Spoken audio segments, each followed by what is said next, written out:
panga guhura nawe ahantu nyine ngo tubiganireho. Panze guhura nawe ahantu niwo munsi namubwiye neza ko mukunda, nari mfite n'inshuti zanjye, arakarwe twari twateguye, panga gupropose umuntu aranyemerera, ndamubwira ati ndagukunda, ndamubwira ati kandi sinshaka uzabinsubiza ubutaha. Aranyemerera, ndapropose, mwambika fiançailles, bigenda gutyo. Ubuteye ivi banteye ivi mu by'iyi minsi niko bavariye nuko bajya bivuga ngo no gutera ivi mu by'iyi minsi, banteye ivi banange nkoze icyo gikorwa. Kuntu byaje kugenda, twarakundanye, dupanga kujya mu rusi mu itorero, turagenda turabikora, urerekana. twerekanwe rimwe, twarerekanwe, tuza no kujya mu miryango barabibona, hazamo no gufata irembo. Ariko hanyuma gufata irembo, nzi ushaka amafaranga, yezo mane igitekerezo tubajya kuyashaka muri Uganda, arambwira ati nta kibazo, ugende bashaka nabone kuzaza tubana. Ongezo ndavuga ngo aho kugira ngo meze kwirwa nirukanka mu bintu biri aho ngaho, ndavuga ngo reka mzihorere. Birashoboka ko wenda iyo nzira atari yanjye, wenda nzaca mu yindi nzira bigakunda. Uburi mu bantu babenze kubera ubukene. Uyu mukobwa murateretanye, biranze, ubayeho kuri ubu ngo uri kumva ufite inzozi zo kongera gukomeza gukunda. Ese waba wifuza ahantu heza ho gukorera ubukwe, ababutashye bose bagasigara basiganuza? Aha nta handi, ni kuri Makita Tent Design. Kuri Makita Tent Design tugufitiye tente ngari nziza yo gukoreramo ubukwe, inama cyangwa se ibindi birori. Tugukorera amahema yo gutwikira imodoka cyangwa se gukoresha muri business zawe. Si ibyo gusa kandi turanayakodesha mukayagarura ku giciro gitoya kinogeye buri umwe wese. Makita Tent Design iherereye Kimironko munsi gato ya Beka. Ukihagera usanganirwa n'icyapa kinini cyanditseho Makita Tent Design. Makita Tent tuzana ibyishimo mu birori byose Ange tugusuhuza kandi tukwifuriza amahoro ndetse n'imigisha biva ku Mana Data twese. Weho mukunzi wacu ubana natwe 5 kuri 5. Dufashe umwanya kandi tukwifuriza kugubwa neza mu kazi kawe uri gukora uyu munsi. Birashoboka ko nta kazi waba ufite cyangwa ukaba uri kunyura mu buzima butakoroheye, ariko kandi nanone bijya bibaho mu buzima.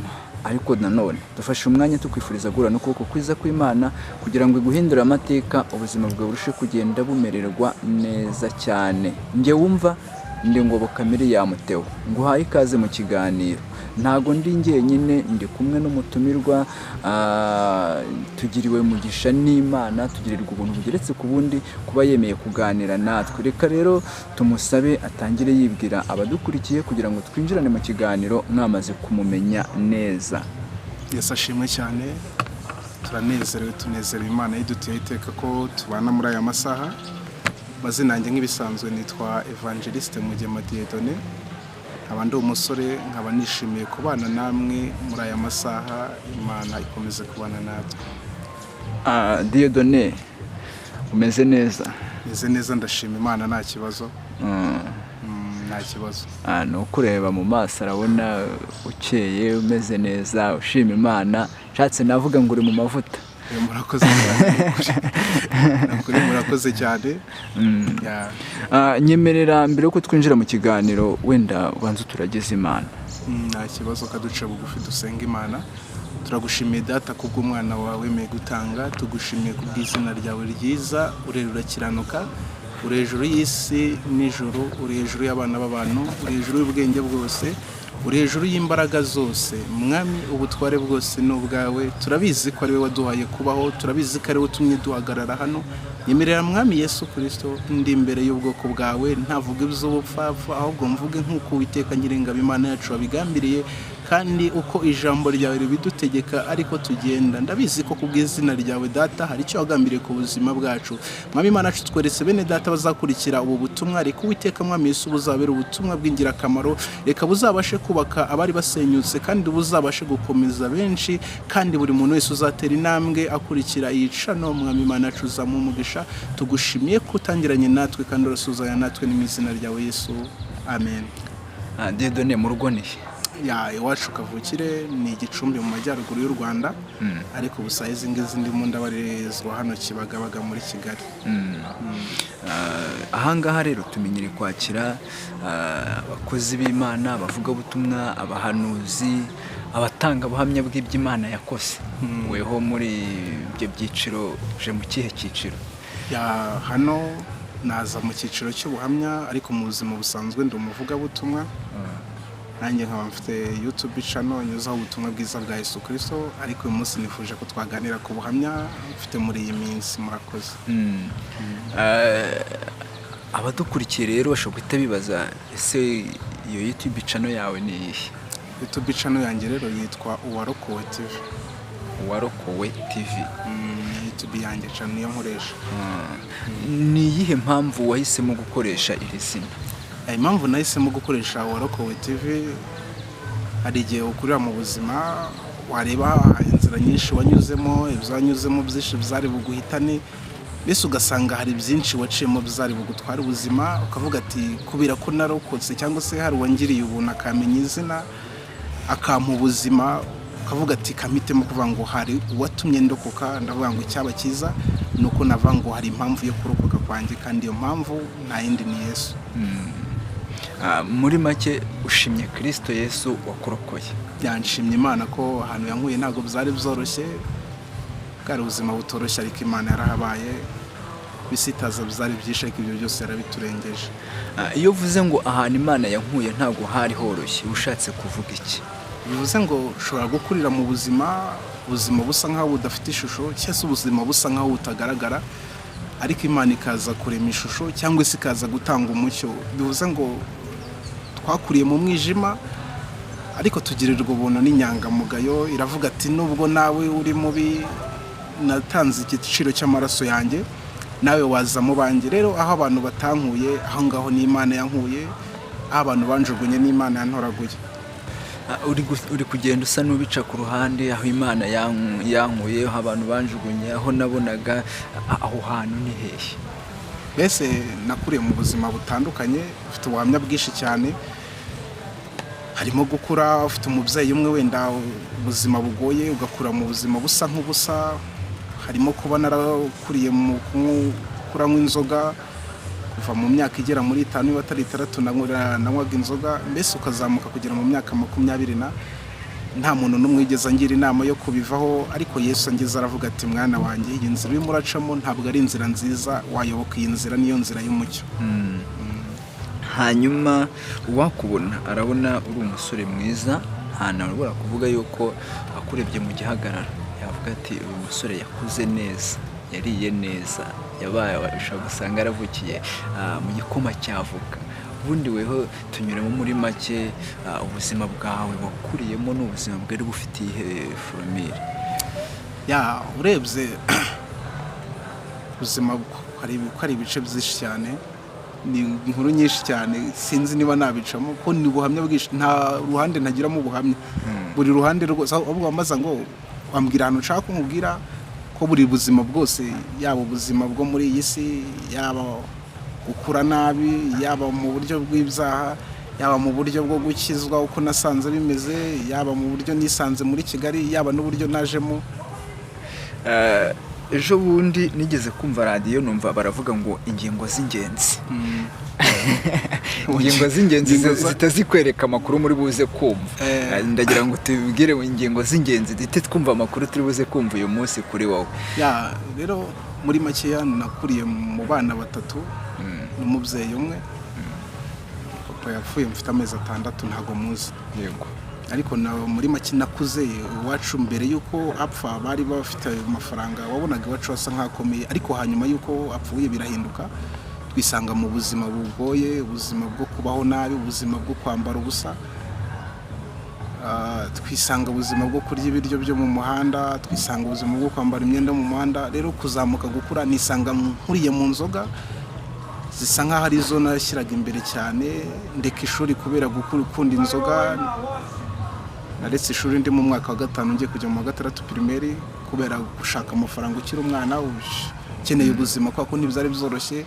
habaho kubaho nabi naho twari turi kwa papa afite abagore benshi barahadukura twisanga mu buzima bwese butandukanye ubuzima butari bworoshye ariko Imana ibana natwe yenda nkura rero nza gukura ntangira gushakisha ubuzima ubwo ndimo ndihuta ngeraho naje gushinga akabari nayo narimo na boutique biza ndabikora kubw'amwaka mukeya ntibizagenda neza uko niko naje kwisanga nje Kigali ubwo ndimo ndacamo mu ngingo z'ingenzi kugira ngo bitaza kuba binini nisanga Kigali rero kwa ko nabonaga byanze nje kuragira. Nyuma yuko ushinze akabari, nyuma yuko ushinze boutique urahomba uza muri Kigali uje gukora akazi ko kuragira. Abantu nibaza kumva kuragira wenda uraza kubasobanurira hari umushumba w'itora hakaba n'umushumba w'inka. Ya rero hari umutipe wari wacu yabaga muri Kigali ndamuga ati ndabona ubuzima bwanze mu cyaro ndangira akazi ko kuragira inka hano ku Ruyenzi nicyo gihe natangire kugera muri Kigali neza nisanga muri Kigali ubuzima bw'i Kigali buragorana nisanga mu kazi gatandukanye biranga abanye n'umukobwa muri ako kazi ko kuragira urabizi kuragira bisaba kurya kugirya naryaga rimwe na mbese yampaga ibiryo kurya atekaga nk'ibiryo byo wenda nk'ibyo yatese nimugora nkazabirya ejo saa sita nta kintu dupfa gerageza no kumwitwara neza kwa kuri bwo nayo nyigere Kigali kubanguka ndebe kwenda bizahinduka ariko ngerageje no kuvuga biranga mpamara ibyumweru 2 nabwo nza kufa muri ako kazi ndakomeza za kwisangana none ngiye gukora naje nkuri 2020 muri 2019 2019 naje nkora 20 nisanga waje ukorera menshi nisanga ngiye gukora 2012 navuye kuri 20 none nisanga ndi butange n'ibihumbi 3 kugira ngo njye ku kazi ka 12 kubera ko nabonaga bigoye ari ngiye gukorera umufande yari umusiribateri nuko nisanze muri Kigali. Ugeze muri Kigali utanze 3 ubwo reka mvuge ko ari ibya komisiyo kugira ngo winjire mu kazi ukinjiyemo rero ubwo turagira ngo tuhite tugenda twinjire muri ubuzima bwa Kigali nanabonye uri umusore navuga ngo mwiza urakoze kabiri hari umupasiteri twajyaga tugerajyaga avuga ngo ureze nta nabura yukuvuga yuko weze byose kubera Imana birashoboka kandi kuba dusa neza suko ari ibintu birenze tugira ubwo dufite Imana kuyo umuntu afite Imana yego ushaka kuba udafite byinshi muri iyi sari kuyo ufite Imana tuzi ko ari cyo gisobanuro cy'ubuzima. Rero nari mvuze ngo ntabura kuvuga yuko weze iyo mvuze ngo ureze mba mvuze ngo ushaka kuba ugeze mu gihe cyo kuba washaka ese ndaza kugira ngo wenda aho ngaho ninza kuhagera nze kuhatinda nkubaze ku buzima bw'urukundo ariko mbere ko wenda kubaza ku buzima bw'urukundo ndagira ngo ngaruke inyuma utangiye akazi rero ka 12 ukabamo ute ugakora ute ese icyo gihe wari wagakijwe wari utarakizwa naho ngaho ngira ngo duhere ya ku kazi nakisanzemo ntabwo nari nagakijijwe karimo ingorane ntabwo byari bizoroshye cyari igipangu kirimo apangaye barimo besha abasore n'inkumi bose yari umupolisi mukuru yari umupolisi hano muri Gasabo ariko ndakeka ntabwo akiri umupolisi ariko yari umugome ago natinya kubivuga abantu bose baramutinyaga ariko bitewe n'ukuntu ashaka amafaranga ngiye ntabwo nabaga mbyitayeho hari ahantu hari byari nko kwikosi bivuze ngo iyo yabaga adahari ya nabaga ndahanu yarambwa ngo nsange ku muryango w'urugirwe yagenda yataha nijoro mbese ntago nabaga nemere kuryama kiritse hari nibwo wasangaga hari gahunda yo kuryama ikindi nabwo ntago byari byoroshye natekaga uko hari yabadahari n'ibiryo natekeraga impande y'umuryango we abanzi barabizi harimo n'abantu benshi cyane ndabizi ko bazakura iki kiganiro twabanyeyo barabizi natekeraga impande y'umuryango we ikindi yaranyaruriraga ariko kwa ko nashaka amafaranga ntabwo nabyitagaho naragerageje ndakomeza turabana kuzararimo abandi bantu nagerageza gukora y'ikiraka bumwe nkaryayo kwa ko ari igihe yagendaga akaba yagira nimugoroba nta biryo yasize bikaza kuba ngombwa ko agira gute konza guteka hari ariko byose kwa ko ubuzima urakomeza ugashakisha ugabango kubw'impamvu runaka hari impamvu yatumye nza muri ibi hari n'impamvu izatuma mbivamo ikindi hari igihe cyajyaga kigera ugasanga nyine kuba yasanga uryamye kandi abizi neza ko atari ukuryama byabaga intambara cyane ariko najyaga ngira kwizera avuga ngo hari igihe kimwe ibintu bizahinduka cyangwa se hari igihe kimwe nzisanga mu buzima Imana yagambiriye ko nzabamo. Icyo nshatse kuvuga ni iki ngiki, ntabwo ukiri mu buzima kwiciraho iteka ngo wumve ko ubuzima budashoboka. Nk'umugabo ni uguharanira gukomeza no guhatana, ukarwana mpaka ku mwuka wa nyuma, kabone n'aho abantu bose babona ko ibyo urimo atari byo, harimo nabo duca mu nzira ugasanga bakubwira ko bitazashoboka. Ari ijambo ry'Imana riri mu gitabo cya Yobu ritubwira ngo erega haracyari ibyiringiro, ngo yuko naho igiti cyatemwa cyakongera kigashibuka kandi kikakigira n'amababi y'ibitonomo. Biba bishatse kuvuga ngo hari ibyiringiro yuko ubuzima nonaha nubwo bwaba busa nkaho budafite ishusho, hari Imana yaremye ubuzima kandi iyo Mana nifite ishusho y'ubuzima. Kabone n'aho abantu babona ko ubuzima bwawe nta cyerekezo bufite, ari igihe usanga Imana ifite icyerekezo cy'ubuzima bwawe. Bivuze ngo icyerekezo ntabwo kigenwa kenshi nuko abantu babibona, ahubwo kigenwa nuko Imana ishaka kugira gute ko ubuzima bwawe buzagenda. Umugabo njya nkunda muri Bibiliya n'umugabo bita Yeremiya, ari mu bahanuzi bakuru. Imana ijya kumuhamagara, yamuhamagaye ari umunyantege nke, imuhamagara abona ko nawe ubwo atabishoboye. Yabonaga ko urugendo agiye kujyamo ari urugendo rukomeye kandi koko ntabwo rworoshye gukurikira umwami, ntabwo byoroshye. Ko Yesu aravuze ngo ushaka kunkurikira ni yange yikorera umusaraba nkurikira. Bivuze ngo yaravuze ngo urugendo ngiye munsi rworoshye, tangira kuzana ibirego abwira Imana ati Imana ko mbona urugendo nyoboramo, ko mbona urugendo ntazarushobora. Imana iramureba aramubwira ati Yeremiya tuwe nakumenye ntarakurema. Bivuze ngo yo yari bizi neza ko ibyo birego byose Yeremiya azabizana, yari bizi neza ko azanavuga ati ntabwo azabishobora, ariko Imana avuga ngo ni njyewe ubasha gutanga imbaraga, ati ahantu hose uzajya ugera nzajya mbasha kwivugira cyangwa se nzikorera. Bivuze ngo uko babona ibintu abantu, cyese uko tujya tubona ibintu, uko tubireba siko Imana ibireba, uko abantu batubona siko Imana itubona. Bivuze ngo wenda umuntu kera wankoresheje ntabwo arazi ko size nagira bitewe nuko yanambonaga, nta nubwo arazi ko wenda hari naho nashobora kwikandagira kubera ko yabonaga ko ndi munsi y'ibirenge bye. Ariko nanjye nubwo bishoboka ko ntari nifitiye icyizere, ariko nabaga nzi neza ko igihe kimwe ubuzima burahinduka. Nta muntu uvukana ibintu, ahubwo ibintu byose muri ubu buzima birashoboka ko byagerwaho. Hanyuma rero ako kazi uragakoze, ubayeho muri ubwo buzima. Ndagira ngo tugaruke, nakubwiye ngo turaza noneho gutinda kuri sayidi yo kuba uri umusore. Ubundi ugira umukunzi? Ntabwo nakuvuga ko mfite umukunzi gusa, ariko mu minsi ishize nari mfite umukunzi. Twanategura twe twaratangiye n'umushinga w'ubukwe, ariko hazamo imbogamizi zimwe na zimwe bisa nk'ibihagaze cyangwa se bisa nk'ibitagenze neza. Ntabwo seze navuga ko mfite umukunzi, sinzi niba nabiteganya ubu ngubu noneho. Uragira uti mu minsi ishize nari mfite umukunzi, hazamo imbogamizi. Noneho wenda mbere y'uko tugera kuri izo mbogamizi, uyu mukunzi wawe hajemo imbogamizi, mwahuye mute?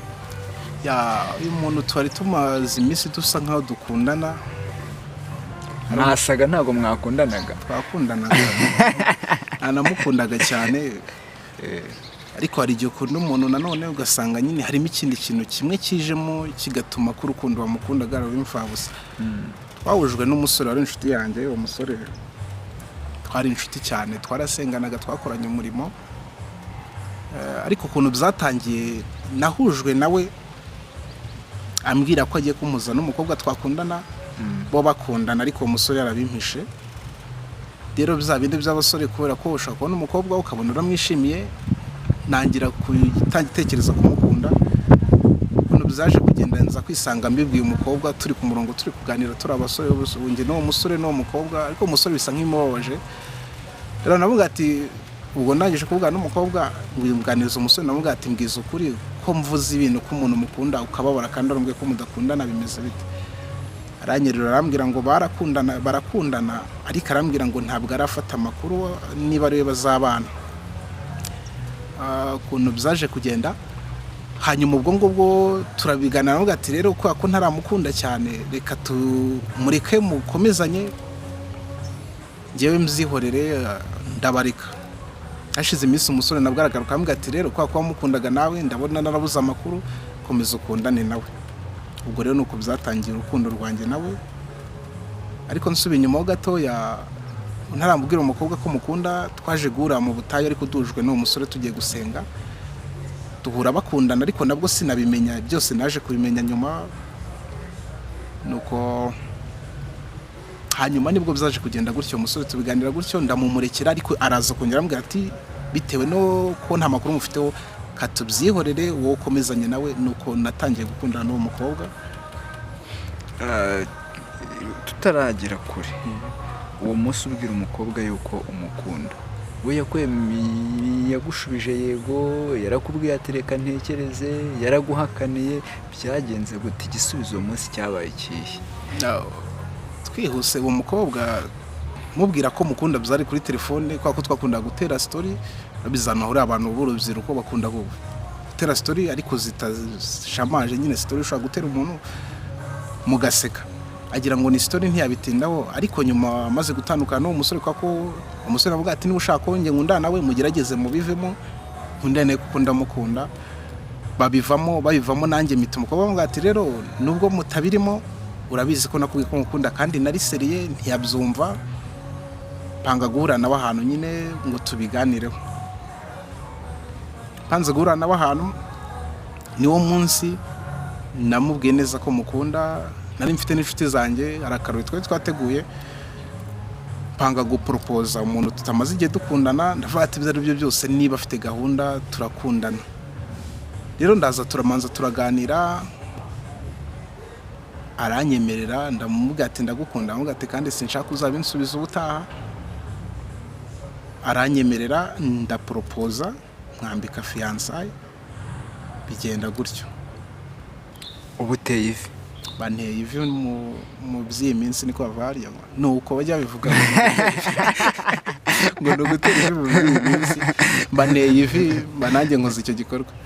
Bakunzi mudukurikiye, bakunzi mubana natwe, twishimiye gukomeza kubana namwe, twishimiye gukomeza kuganira, tubibutsa yuko aha duherereye ni mu ijuru rya Gasogi. Mu ijuru rya Gasogi tubafitiye restaurant ndetse na bare, tubafitiye ifi yokeje, urukwavu, inkoko, ibyo kunywa byaho byo ninagereranwa. Ushaka kuruhuka kandi tugufitiye amashambure meza waza ukaruhukiramo ndetse n'abawe. Si ibyo gusa, ushobora kuba ushaka ahantu ho gukorera ubukwe, anniversaire cyangwa se ibindi birori, turakutumiye mu ijuru rya Gasogi. Hari ubusitani bwiza cyane bwo gukoreramo ubukwe, hanyuma ababutashye bose bagasigara bagusingiza. Ijuru rya Gasogi riherereye haraguru gato y'isoko ryo ku Murindi, aharebana n'amashuri bita kuri hoteli. Ukihagera usanganirwa n'icyapa kinini cyanditseho ngo ijuru rya Gasogi. Nk'uko mukomeje kubibona, turi kumwe n'umukozi w'Imana. Umukozi w'Imana, ubu kano kanya turi kuganira n'umusore wateye ivi. Umusore wateye ivi akariterera umukobwa akunda, wamwemereye ko mukunda, akabigaragaza mu maso ya benshi, akabihamisha ikimenyetso cyo gutera ivi, akamwambika impeta dukunze kwita fiançailles, cyangwa se yari yamuporopoje muri make. Hanyuma ntibyaza kugenda neza. Hanyuma Dieudonné, dukomeje uwo munsi umutereye impeta arayivimviranye, arayigendanye, murakomeje urukundo rero, umunyenga w'urukundo. Ubwo tuba dukomeje gukundana, kwako numvaga nshaka gushaka gusa, nubwo nari nteye ivi ntabwo nari mfite ubushobozi buhagije bwo guhita nakora mariage, ariko bitewe nuko iyo umuntu asenga aba afite amasezerano, nari mfite amafaranga makeya atari menshi, ndavuga ati wabitangira ko mfite isezerano ryo gukora ubukwe, ndamubwira ngo dutangire, cyangwa se navuga ati ndumva twatangira umushinga w'ubukwe. Navuga ati gusa ariko nta bushobozi buhagije mfite. Amubwira ati binkora nibi, urabibona nta kintu kibivamo kirenze. Aravuga ati ariko ndagukunda, ati kandi hari n'ijambo Imana yavuze ku buzima bwanjye, ati niba ubishoboye twatangiza umushinga w'ubukwe. Arambwira ati nta kibazo, niba ubona bizakunda. Tutaragera mu gutangiza umushinga, wewe iyo mwaganiraga, iyo mwabaga muri kumwe, iyo mwagendanaga, wabonaga gukunda? Wenda kubera ko namukunze cyane, ntabwo nigeze nita ko atankunda. Akenshi iyo ukunda ikintu ntabwo ukunda kureba inenge zacyo, ariko buri uko iminsi igenda iza n'uko indi igenda iza, nibwo ugenda umenya ko ikintu urimo ari ukuri. Ikintu kuba yarankundaga sinari nabyitayeho, ko iyo ushaka ikintu ntabwo wita ngo se cyo kizanyemera. Ko iyo ushaka umuntu kabone naho yaba atareba neza, uravuga ngo ngewe icyo nshaka ni iki ngiki, ukavuga ati kango meze ngerageze nibikunda nuko sinava ngo siyankundaga cyangwa yarankundaga, gusa icyo nzi cyo nuko namuga ati ndagukunda nawe akambwira ngo arankunda. Ubwo ibindi byose naba nkubeshye, sinava ngo narebye mu mutima we managing ngo urukundo nkundaga rwanganaga gute. Ujya kumukunda abantu be dukunda kuko urabona ko ndi umugabo, ariko njya gukunda nari mfite mentalite z'ibyo ngenderaho, ku buryo navugaga wenda nshaka umukobwa muremure, nshaka mugufi, nshaka munini se, nshaka muto, afite mu nda nk'aho urutozi, ufite amataye nk'ay'igitunguru. Weho umukunda ni iki cyagukombense wumva uramukunze? Ikintu cyankuruye kuri we tuganira bwa mbere, agiye uganira n'umuntu mutarakundana ukumva wenda ibitekerezo bimuturukamo, kumva ashobora kuba yaba ari umuntu ufite inama nziza cyangwa se ushobora kuba yagirana kugeza mu buzima. Kwa ko nta nubwo nari namubonye ku ifoto bwa mbere, ntabwo nari namuzi, namukunze ntaramubona, ariko mu kintu numvaga mu buzima nifuza, ntabwo njya nifuza ko niba umuntu ankunze nakunde matarite ukuntu nakunde njye, wireba ku ruhande, wireba ngo hakurya iriya baza oya. Rero iyo uramutse usanze mu bintu byose wateganyaga, usanze umuntu avuga atarimo arakunda we hari ikindi yari ategereje wenda atarimo arabona nk'uko abishakaga, bivuze ngo ubwo nanone muba mutangiye kunanirana. Hari nk'ukuntu umuntu areba akavuga ati ngewe nkunda inzobe, undi akavuga ati ngewe nkunda igikara. Wenda nta muntu wanga ibyiza, wenda nuko benshi babibura cyangwa se tubibura. Nta muntu n'umwe wanga ibyiza, cyo kuzana umukobwa mwiza kandi uzi no gukora. Ushobora gukunda n'umuntu by the way ukabona ari mwiza, abandi bamubona bakabona ari mubi, gusa sinavango ni mubi ni mwiza pe. Wanjye ndashaka nk'icyagukuruye wabonye kuri ukavuga uti iki kintu kirankuruye kirankumye tu. Ndimo ntitangira kumukunda icyambere, sinari narahuye nawe. Rero ubwo bivuze ngo numvishe kubera ko kuganira nawe hari ukuntu uganira n'umuntu ukavuga ati ibyo byose umuntu afite inama zubaka, cyangwa se batuye umuntu ibyo byose dukomezanyije ahantu yazangeza. Ndumva ari icyo ngicyo kuko sinari muzi, sinari naranahuye nawe, ni umuntu twahujwe nawe anjyanayo, birangira dukomeje urukundo gutyo.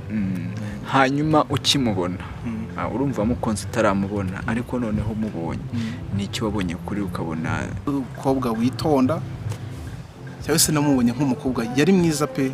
Kubona umusore we, buri musore wese inzozi ze no gushaka umuntu abona ko abo babiranye, cyangwa gushaka umuntu ubona ko uko bizagenda kose unyuzwe, mbese hagije kwifuza ko umutima wawe nabonaga byujuje. Okay, turagiye rero mutangiye gupanga igihe cy'ubukwe, niho warugeze. Ukuntu byaje kugenda, twarakundanye dupanga kujya mu rusi mu itorero, turagenda turabikora, urerekana. Twerekanwe rimwe, twarerekanwe tuza no kujya mu miryango barabibona, hazamo no gufata irembo. Ariko hanyuma yo gufata irembo hari igihe umuntu abasenga, wenda ukaba harimo byinshi cyane mu masezerano tunze, akaba harimo bimwe wizeye ko bishobora kuba ari kubw'impamvu runaka ntibikunde. Ubwo ikintu cyaje kubamo ikibazo cy'amafaranga, harimo amafaranga arakenewe kujya iwabo ariko ntiyaza kubonekera igihe. Rero naho ngo bizatangire kugenda byangira kubera yuko amafaranga yarateganyijwe atabonetse nk'uko bikwiriye. Ayo mafaranga atarabonetse icyo gihe yo kujya iwabo yari nk'inkwano, kwari ukujya gusaba, yari nk'amafaranga ameze ate? Yari amafaranga ajyanye n'inkwano. Icyo gihe ayo yatarabonekeye igihe habonetse make, ntihabonetse nta na make yabonetse, byaje kugenda gute? Ukuntu byagenze, hari igihe ushobora kubuteganya wenda ati ushobora kuzakura amafaranga ahantu, ariko ahantu wateganyaga amafaranga ukaza kuyabura. Ariko amafaranga mu kuza kuyabura kwa ko namukundaga, natekereza nabango niba amafaranga abuze kandi twaratangiye ibintu, ni iki kindi nakora kugira ngo wenda bitagenda nabi. Hari ahantu nari naraguze kera, ndavuga ngo kubera ko uyu mukobwa mukunda sinifuza kumusebya, ndavuga ngo ntawahashyira ku isoko, wenda nkareba ko iki cyuho nakiziba, cyangwa se nakuraho iki ngiki wenda tugasigara turwana n'ibindi. Ubwo naho hari igihe upanga ibintu n'amafaranga nayo ndayashaka, nayo nashakagamo mbona haburaho make. Rero icyatumye byose bizamba, ndanamubwira ati ndashaka kuhatanga, arambwira ngo nta kibazo nibona ari byo byagufasha ati kuko birakenewe. Ndabitekerezaho, igihe cyo kubona amafaranga haburagaho make cyane, ntabwo ari menshi. amubwira ati ko ahantu bagiye kumpa amafaranga tubigenze dute, bampaye angaya, ese iwanyu baraba yemeye tuzashaka andi. Nyine umbwira umuntu numva ntibimufasheho cyangwa se ndabimubwira, arambwira ngo nta gisubizo afite.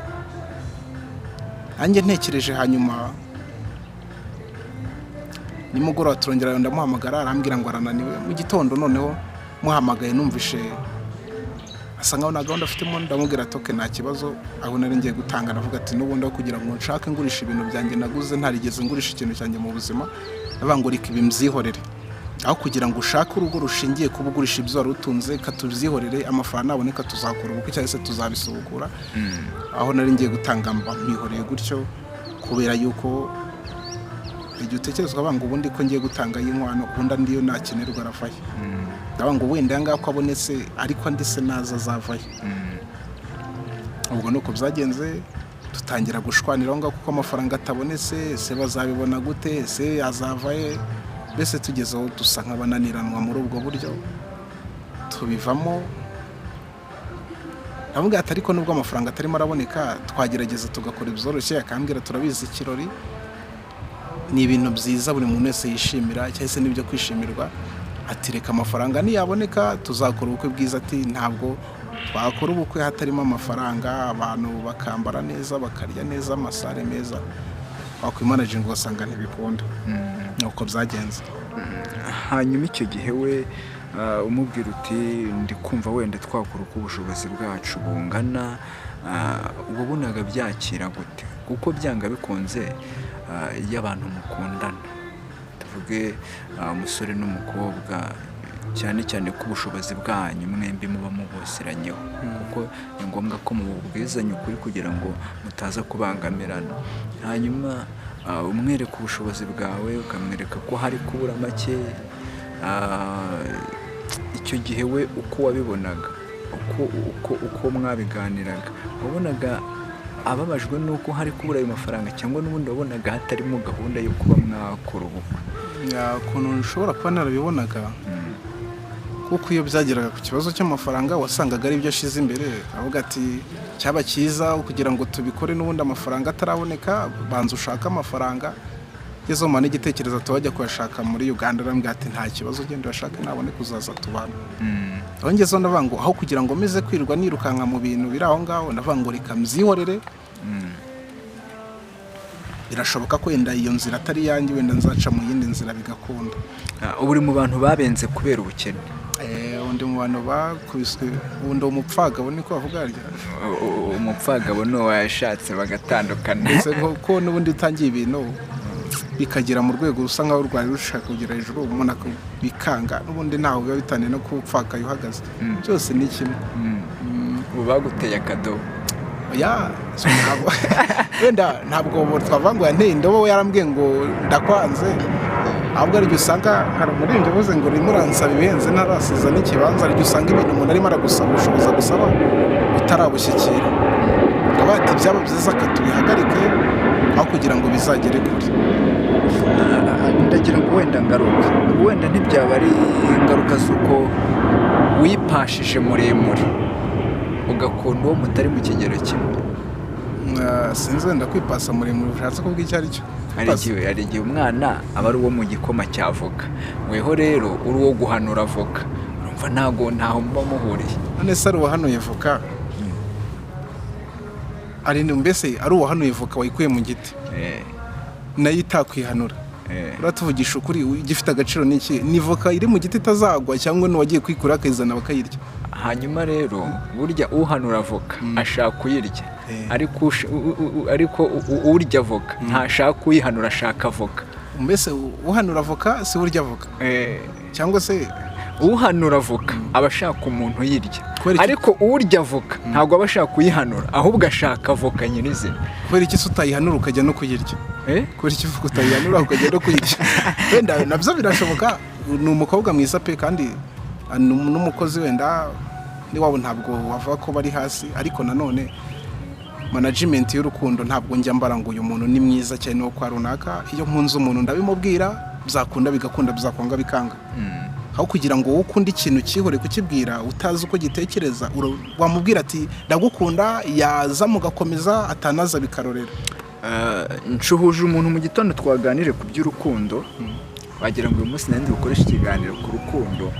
Mu gitondo twaganiriye n'umuntu turi kuganira ku by'urukundo, ariko kumbwira ati urukundo ubundi nta formule rugira.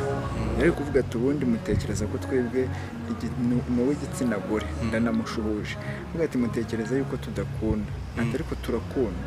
Ati niba umuntu ashobora kuba ari umwana w'ibwami agakunda umugaragu, ati wambwira ngo ntabwo aba yakunze? Hamwe ati burya umugaragu ntabwo aba yakunze uwo mwana, ahubwo umwana w'ibwami niwe uba yakunze uwo mugaragu. Rero mbisanishije n'iki cyangwa se mbihuje n'iki? Mbihuje nuko harya abantu bajya batekereza yuko ngo umuntu yipashije muremure nta mupira muremure w'urukundo. Wenda biterwa nuko abantu bashaka kubivuga nuko abantu bashaka kubyumva, gusa nyine iyo urebye muri iyi minsi urukundo narwo rusa nkaho rubamo muri gahunda y'ibyiciro, sigaye ruri mu mibare narwo.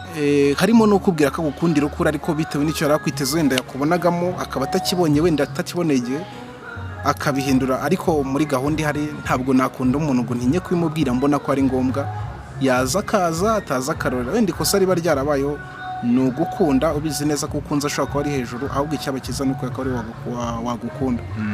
Kundi ibyo uvuze ngo ibwami n'umugaragu, bivuze ngo ubwo umugaragu yakunze umuja, nako yakunze umwamikazi. Ubwo ni umwana w'umwami yakunze umugaragu. Ubundi umwana w'umwami sinzi wenda uko biba bimeze, umukobwa w'ibwami twese yarega isi uko byagenda kose nashaka w'umwamikazi cyangwa se abende, nta umuntu wese numva ko nzabwira ko nkunda, uzanyemera azanyemera, utanyemera rorere. Ko n'ubundi iyo uhatirije ubuzima kenshi burakuvuna, ariko iyo wohereje ubuzima kenshi buroroha. Akenshi kuba abantu baseka si uko bahura n'ingingo nyinshi zisekeje cyangwa se ibiganiro bisekeje, ahubwo ni uko barenze ikintu bita agahinda, akavuga ngo ngewe nikuyemo agahinda misemo kunezerwa. Iyo ushatse kunezerwa muri iyi si uranezerwa, ariko iyo ushatse no kwakira umubabaro urababara. Harimo n'abashaka kudusenya kugira ngo duhirime, bagasanga ahubwo barimo baratwubaka. Undi nuhura n'umuntu mu buzima natagusenya mu buzima azakubaka, natatuma witekerezaho azatuma noneho upfa. Ariko icyiza si ukubura n'ibintu bikakaye byakagukuye mu mwanya ngo bitume uvamo, ahubwo niryo tangiriro ryo kugira ngo ukomere, ugaragaze ko hari impamvu y'ubuzima. Ntabwo wabikigwari. Harimo abo bashaka kwanga, babona bitagenze neza, abantu bazabifata gute? Ese bundi nzabaho gute ko ntamufite? Bro, abo bantu babaho. Sibyo ibyo twishyiramo. Gukunda ni kimwe, ariko nibi bintu bizanze wikwihambira ku bintu, wikomeza kwizirika ku bintu ubona ko bidahari, n'ejo bundi wahura n'undi. Ntabwo isi iremeye umuntu umwe gusa. Uyu mukobwa mwakundanye ukamuterera ivi, mukerekanwa mu rusengero, mukajya mu miryango, bikaza kurangira finaroma mutabanye, yagusigira ihe somo? Isomo nsigiye mu buzima ni isomo ry'ubuzima nyine. Isomo ryo kumenya ko nyine turi mu isi, cyane cyane isaba amafaranga, isaba no kuba ukomeye, ariko ntabwo ikintu cyagukuramo uriwe. Nimba uri mu buzima, nta muntu uzi igisobanuro cyawe. Ubu hari umuntu ukuzi, harimo n'abishora bazi ko utageraho. Njyewe baratungurwa, bivuze ngo baratungurwa, ndabatungura ubundi. Isomo umuntu agusigira ni ibintu bibiri: ni ugutuma witekerezaho ukava mu mwanya umwe ukajya mu wundi, cyangwa se agatuma witekerezaho ukagenda ukagwa nk'aho yashatse kugwa. Mbese akagusubiza inyuma, cyangwa se agatuma ukomera, ukagerageza kugaragaza ko nubwo hari impamvu yatumye akwanga, hari n'indi mpamvu yatuma abantu bagukunda. Yego. Ndagira ngo kandi nanone ngaruke, uyu mukobwa iyo mukubitanye, iyo muhuye, murebana mute? Ntabwo dukunda guhura cyane, ariko gakeya muhuye. Ntabwo tugikunda guhura cyane, nyine gakeya. Ntabwo kacya kabaho. Ntabwo gashoboka no kuvugana, ntabwo tuvugana cyane, dusa nk'aba gakeya ni ku ngingo runaka zitagendanye n'urukundo. Ntabwo tukunda guhura, kuko muri Kigali babizi ni nini, usanga umwe ari hakurya undi ari hakuno. N'igihe wiha amahoro ukimoroniza ukavuga ati kance muri uru ruhande kugira ngo ntazahura n'uri, agatuma njya mu kure, nikomereza ubuzima, nkuri inzitizi mu buzima bwanjye, cyangwa se nkuri bisitaza imbere yanjye. Turi mu isi ya digitali. Iyo urebye nk'ifoto ye uhita utekereza iki? Iyo ndebye ifoto ye, ikintu inkumbuza uburyo kinamukundaga. inkumbuza urukundo, ariko nanone kuvuga ngo soke singiye guhora mu byahahise, ahubwo nimba fondasiyo nubatse bwa mbere yanze cyangwa se nibiridutse, hari ugushaka indi fondasiyo ushobora kubaka. Nimba inzira wanyuragamo ugashaka indi nzira wacamo, kandi nayo ishobora kabone nayo itakura, nta byoroshye muri ubu buzima, byose biragoye. Bavuga ngo nubwo bizazaba bigoye kanange mbigerageze nitangira guhemba. Gusa mu buzima hari ikintu kimwe ngenderaho kandi numva nzakomeza, ntabwo njye ngira ubwoba bwo gukina, kabone naho mbona ngiye gukina n'ikipe ikomeye. Aho kugira ngo nsindwe nta kinye bantere forfait, wahitamo kujya gukina bakagutsinda ibitego byinshi, ukamenya ngo ubuzima ni uko bumeze. Aho kuba ikigwari wakwemera ukaba umugabo umunsi umwe ugapfa. Amagambo akomeye cyane. Hari abantu batinya cyangwa se n'umuntu ukavuga ngo kubera iki wabigiyemo, utagiye mu kintu ntabwo umenya uko kimeze, ntumenya n'imbaraga gifite. Buriya utageze ahantu ntabwo watanga inkuru ngo umenye ngo ziba zimeze gute, nta nubwo wabona icyo ubara. Rero mu buzima bwanjye kabone nayo ikintu cyaba kigoye, ndavuga ngo kangerageze ndebe ko abandi bagerageje, wenda byaranze bamwe, ari se ubundi nduriya ntabwo mpagaze nkuriya, sinameze nkuriya, wenda we arabona bitakunda, kangerageze ariko nibyanga ntabwo naheze inyuma ngo ndeke kurebera inyuma y'amarido. Mbese mba nshaka iteka kwinjira, ntabwo mba nshaka gusohoka. Ariko cyakenshi abaswa cyangwa se abatabisobanukirwa bumva neza ko kuba wagerageza kenshi babona ko nta nzira ari ubuswa, ariko utagerageje ntiwamenya ko ari gutsinda, hariho no gutsindwa. Kandi ikosa si ugutsindwa, ahubwo ikosa ni ukutagerageza kandi ubona ari amahirwe. Uyu mukobwa murateretanye biranze, ubayeho kuri ubu ngo uri kumva ufite inzozi zo kongera gukomeza gukunda. Ese kuko impamvu nkubajije iki kibazo, ntekereza ko atari igihe kinini gishize ku buryo amafaranga wabuze icyo gihe, uyu munsi wenda ushobora kuba uyafite, simbizi. Uraza kutubwira niba uyafite ku buryo noneho undi wagukunda yagukeneyeho yahita yabona. Kabiri, niba ntayo ufite, uracyumva mu gihe udafite amafaranga kandi byapfuye byarishwe no kubura amafaranga, uri kumva ufite gahunda yo gukunda, cyangwa ugiye kubanza wiyubaka, ubanza ushaka amafaranga? Wenda kubera ko impamvu yateye gutuma tudakomeza urukundo igihari, nta nubwo hashize igihe kinini duze ngo amafaranga nari mfite yasa nkaho yagendeyemo, ariko niba ngombwa ko mpunkura n'umuntu ukabona namukunda, ntitaye ku byo mfite, numva nta cyampagarika mu gukunda. Hari igihe ushobora gukunda runaka, ushobora gukunda abantu 20 bro, bikanga ukazakunda umwe akabona ko ari ngombwa kumukunda, mugakundana bigakunda. Nta cyampagarika gukunda mu gihe mbona ko umuntu wamukunda. Hanyuma nk'ubu ngubu weho ubwawe, hari ushobora kubona ukabona uramukunze, ariko hagize ugukunda wowe wabyakira ute? Hagize unkunda, namanza nkareba ngo ese koko uyu muntu nkunze ni ihe nombero cyangwa se ni icyo ashobora kumfasha mu buzima, ni icyo ashobora kubaka muri njye. Ese ntabwo aje gusenya nawe ngo yongere asenya ahandi bahora basenya. Wasanga ko mu buzima hari icyo ashobora kukubakamo, ushobora kumukunda. Buriya bibaye byiza nk'umugabo ushobora gukundwa aho kugira ngo ukunde cyane. Buriya iyo ukunzwe cyane biba byiza kurushaho, biroroha. Ariko iyo ukunze cyane uri umugabo cyangwa umusore, usanga kenshi hazamo ingaruka n'imbogamizi, kuko uyu muntu umukunze cyane amakosa yawe yabona vuba kuko atagukunda, ariko iyo agukunze cyane ibyari amakosa abibona nk'ibisubizo. Bivuze ngo umuntu ashaka kunkunda, ntabwo twanga abadukunda. Uramutse ubonye ari umuntu mushaka gukomezanya, umubwira ati nta kibazo, ko n'ubundi ntabwo turemeye kuzabaho gutyo gusa, tuzashaka, kandi nubwo byakwanga uyu munsi, ejo dufite ibyiringiro ko bizakunda. Yewe rero ndi bukwisabira akanimero, hasigaye n'abandi baze kuboneraho kanimero. Ariko nanone ni nkatanga umuntu ashaka kumpamagara tugasengana Imana, umuntu ashaka kumpamagara tukaganira. Ibintu by'urukundo ni ibintu babanza kuganiraho, ariko nta kibazo. Umuntu ushaka kuza yumva gukunda, ndumva ntago wamwanga, kandi ubona afite gahunda y'ubuzima, azi n'icyo ashaka. Ubundi mu buzima tugira ibintu birenze kimwe. Shaka iki, niyifuriza iki, ndifuza kuzaba ndi mu gihe kizaza. Ese inzozi zanjye nizi?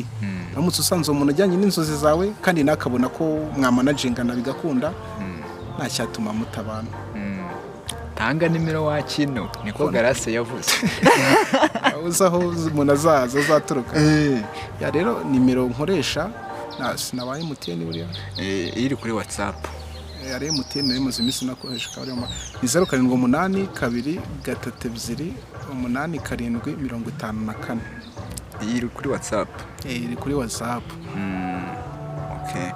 Dieudonné turagushimiye ku kiganiro cyiza uduhaye kandi turakwihanganisha ku bigo ikibazo wahuye nacyo kandi tukwijeje yuko ikibazo kiberaho kugira ngo umuntu akomere kandi yakomeye abari mu nzira kugira ngo akomeze abandi. Rero komera kandi ushikame, byanga bikunze ejo cyangwa ejo bundi bizamera neza. Uzahura n'ugukunda, uzahura n'uwo mukundana, uzahura n'uwo muberanye, uzahura no kubwira ijambo ryiza, uzahura no kwihanganira, uzahura no gusetsa, uzahura no guhoza amarira.